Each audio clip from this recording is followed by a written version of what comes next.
sa barangay ng Tibag. So, hashtag Tibag. Ang mga tao sa Tibag ay masipag at mababait. Kilala rin ang Tibag pagdating sa piyesta. Dahil ay dinidiwang nila ito ng buong puso pagsapit ng piyesta. Pagsapit ng piyesta sa Tibag ay nagsisitabit sila ng pandilitan at nagtatayo rin sila ng peryahan. Naghahanda ang mga tao at pinaparada nila ang rebulto ng Birhen Maria. Nandito naman tayo sa barangay ng Tibag para alamin ang istorya ng barangay Tibag at kung paano ito tinayo. Dito ito na po sa story ng Tibag. Ang piyesta ko lang yung February 22.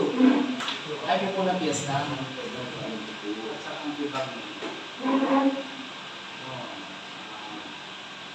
kasama ko yung barangay February. Iyan. Nakalagay na.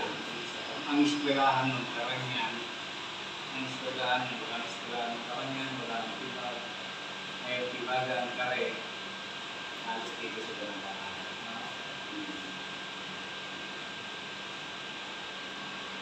Lulipat kami sa napakalaga ng sa kondisyon ng mga private section. Doon na naging December 18. Tama niya. Magiyang pagkikrosin kung ako lang ang section ng December 8 siya. Doon lang sa Doon na sinabay kung pero ano hindi niya lang establish ko.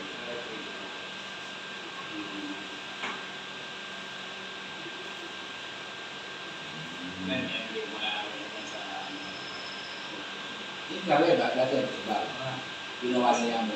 kailan lang siya, kaya wala basta naman dati sa pag-ibig, kaya lang na si dating Kapitan Navarro, si Star Navarro, dating kagawad pa ng Tiba, oo, kasi puro sa akin natin. Ito naman itong bigay kapitan. Si Armandong. Yun, andong taba mo. Noon. Sabi mo na, Nabutan ko pa ngayon nun eh. Ang alam mo hindi pa Kapitan tawag yung Tiniente de Barangay. Tiniente de Barangay. Si Apong tatay ng mga duway. Igno, duway. Yan ang mga Tiniente de Barangay. Hindi pa rin nalaman niya. Thank you sa lahat.